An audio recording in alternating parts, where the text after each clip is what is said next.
You heard from Rusty Hardin. We'll hear from our legal guy, Attorney Sam, shortly. But let's go to Larry-N-Stafford real quick. Larry, you're on In the Loop. Go ahead, sir. Hey, thanks for letting me get in, man. I want to touch on a couple of things real quick.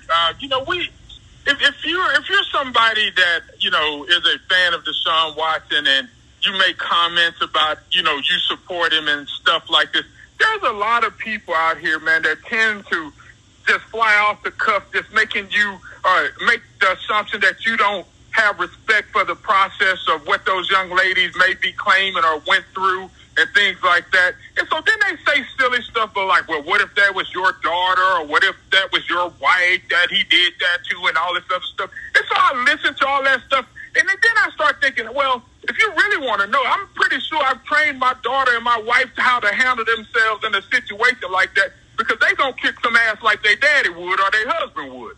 So now when I say that, and then I listen to all these people that just make these jumps, and I'm a big fan of Lopez, and he knows that. But you can't come out here and saying that Rusty Hardin was, double talking or he contradicted himself when he was as clear as possible. He said that the FBI came to him to talk to him about some young lady that was extortioning people, and you know that they had Deshaun Watson's name, and so therefore they're going to talk to him. That's a part of the process. We all understand that. That's what an investigation is. You find out what happened, you go to the parties involved, and then you try to figure out what the ramifications of the investigation is before you lead it. But what happens is we get caught up in these buzzwords, these insightful words that y'all like to shoot out there. Subpoenas, grand juries, FBI, HPD, human trafficking and all this other stuff. And when we shoot those words out there, it's just to incite, to keep this stuff going. Here's what the bottom line is. Like I've been saying from day one, don't nobody know what happened.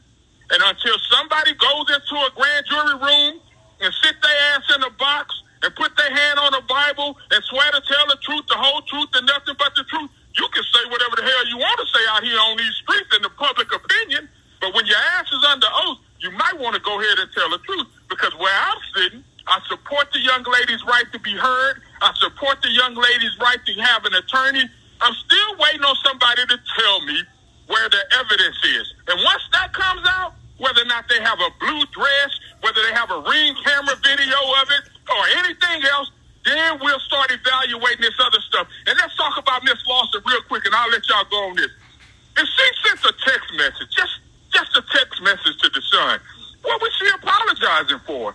What was she ashamed of? What was she saying that her profession doesn't, she dishonored her profession? See, these are the kind of questions that go into an investigation, and what Rusty Hardin said is true. Let's just let it play out. I'm a Deshaun Watson fan. I understand that. I'm a Deshaun Watson football fan. What he does in his personal life has no concern for me, and I'll holler. All right, here we go. I'm going to tell you exactly.